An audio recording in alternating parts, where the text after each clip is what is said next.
can make it from here. I want you to tell yourself that. Say, I can make it from here. I can make it from here. The Lord dropped this in my heart on yesterday. And I just kind of pondered over the thought, and my wife and I was just really just freshly getting in from out of the country, actually, out of the country, and I didn't know if I was going to preach this morning because I didn't know how I was going to feel with jet lag and the long ride and being up so early to get home, and I didn't know what I was going to do, but then I didn't prepare not to preach. So I said, well, it's kind of late. I didn't want to bother anybody to speak on Sunday. And as I was thinking, that Lord has dropped this in my spirit about being encouraged. Every so often, we as the people of God, we must be encouraged. And I know sometimes,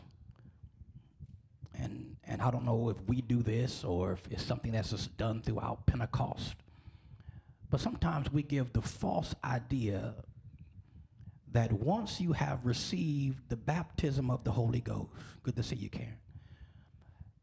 Once you receive the baptism of the Holy Ghost, that you no longer are affected by trials or things in the world. And that is so far from the truth.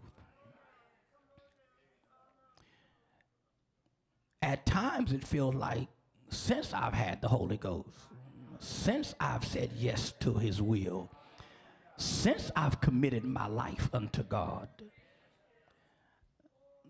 at times it feels like I've had more trouble since I told him yes than before I told him yes. And I know it might not be true because the devil knows how to magnify. He knows how to magnify your issues.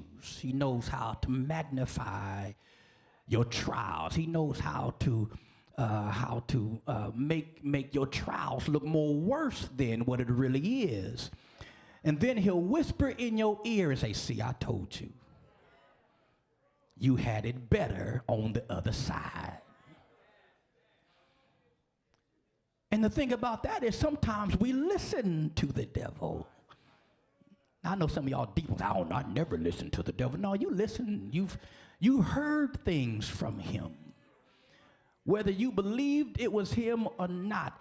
Anything that tells you not to serve God is not coming from the Spirit of God.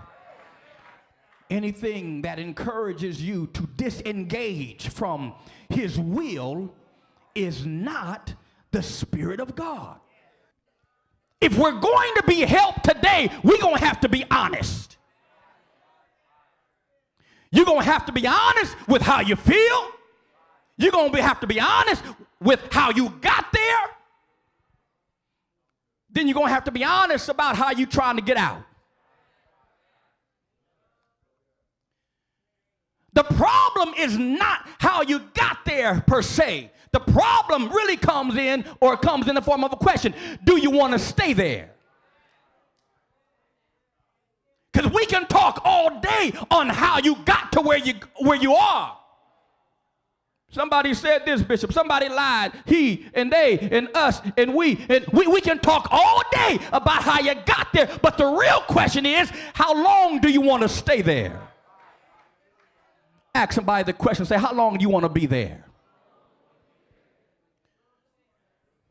We're going to have to be honest about your walk with God. You're going to have to be honest about where you want to be.